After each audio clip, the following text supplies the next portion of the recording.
خلقا وأضاء للدنيا طريقا مشرقا. Assalamu alaikum warahmatullahi wabarakatuh. Here we have reached the 30th and final phase of the blessed journey of a story and ayah competition. Today's story is a story of the people of the elephant, after which the best of mankind was born in the same year, Prophet Muhammad, peace and blessings be upon him, and this year was also called as the year of the elephant. Yemen was belonged to Negus, the king of Abyssinia. The ruler of Yemen, Abraha al-Ashram, built a great church and wanted the Arabs to make the pilgrimage to it instead of Kaaba. But the Arab of course refused, and they had pride in their beliefs and their ancestors. They are the children of Prophet Ibrahim and Prophet Ismail, so how can they leave the house that their fathers built and make a pilgrimage to a church built by a Christian? So Abraham decided to destroy Kaaba, and he equipped a big army and placed a famous elephant in head of it.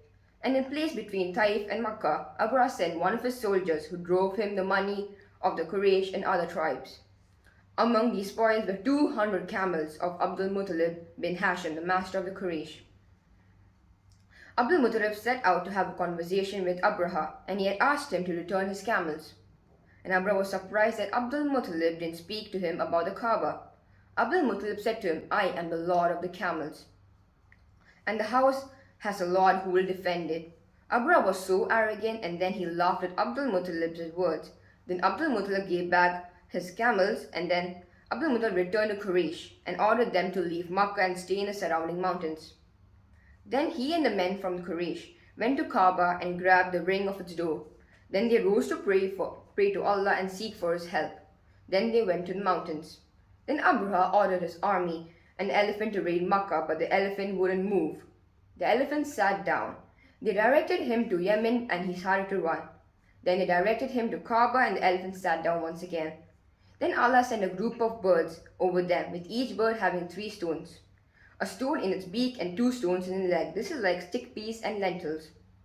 Abraha was hit in his body. His army took him back to Yemen. His flesh was dropping, small pieces after another. Once he reached Yemen, he died. We can learn 2 pointers from this story. Adherence to religion and not be tempted by deceptive appearances. Defending the sanctities is a legal duty. As for the question for today's episode, the story of the people of the elephant was mentioned in one of the surahs of Juz Ummah. Mention the name of the surah. Do not forget to collect the answers of all the seminars and quickly send them to the Islamic education teachers and every year and you're well.